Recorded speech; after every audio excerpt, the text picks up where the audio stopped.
आता तुम्ही जर बघितला तर हा देवबाग पॉईंट आहे आणि ही आपली बस आहे. आता बसमधले मेंबर गेलेले आहे बोटमध्ये फिरायला. देवबाग पॉईंट हा.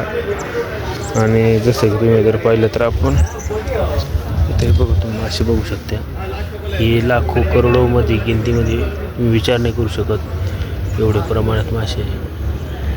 बारीक बारीक बारीक बारीक बघितलं खूप सारे मासे आणि हे मासे खूप लहान लहान बघू शकतो तुम्ही. खूप लहान लहान मासे. हा देवबाग पॉईंट आहे.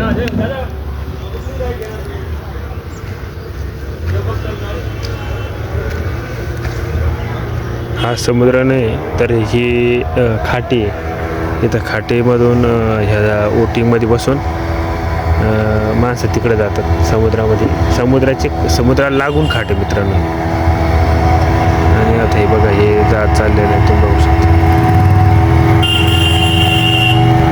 त्याच्यात काही जास्त माणसं बसलेली नाही, 4 माणसं, एक चालवणार आहे, 5 जण आहे. स्पीड जर पाहिलं तर मिनिमम 30 ते 40च्या स्पीडमध्ये चाललेलं आहे ते. त्यावेळेस त्याचे छोटे मोठे बोट जाता येतात त्यावेळेस असं पाणी उफाळतं.